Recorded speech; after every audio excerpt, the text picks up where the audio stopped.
Welcome to our session on Introduction to Relational Databases for Data Mining. Today, we'll explore several key concepts that are crucial for understanding how databases work in the context of data mining. In this lecture, we'll define what relational databases are, compare them with other data storage methods like files and NoSQL databases, delve into the structure of database tables, discuss how null values and keys function, and finally, introduce you to the basics of SQL statements. Now, let's start with what relational databases actually are. They organize data into tables where each table consists of rows and columns. These tables can be linked with each other using keys, and all data manipulations and queries are performed using SQL.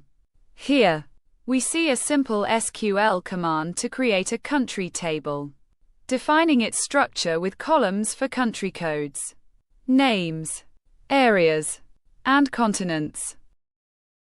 Next, we'll look at the differences between relational databases, files, and NoSQL databases. Files are great for small, static datasets, but they don't handle concurrency or recovery well. Relational databases shine in environments where multiple users need to access or modify data simultaneously, offering superior performance, security, and data recovery. NoSQL databases, on the other hand, are more flexible for unstructured data but might not be as performant for complex relational queries. Moving on to database tables, null values, and keys. Tables are essentially grids where each row represents a record and each column a field or attribute of that record. Null values are placeholders used when data is unknown or not applicable. Keys are critical. The primary key uniquely identifies each record in a table, while foreign keys create relationships between tables. Here, we have an example showing how to create a city table with a primary key and a foreign key, linking to the country table. Now, let's talk about SQL statements. SQL stands for Structured Query Language, and it's used for all sorts of database operations. In this slide, we see how to structure our SQL query to select country names where the area is greater than 300,000 square units.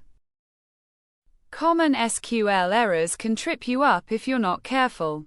For instance, not quoting string literals correctly or forgetting the semicolon at the end of your SQL commands can lead to errors. Here, we correct these common mistakes in SQL syntax. Finally, wrapping up, we've covered the essentials of relational databases for data mining. Understanding these concepts allows for better data manipulation, ensuring data integrity, and optimizing data queries. Thanks for watching. If you enjoyed this video, please like, share, and subscribe for more content on data science and technology. See you next time.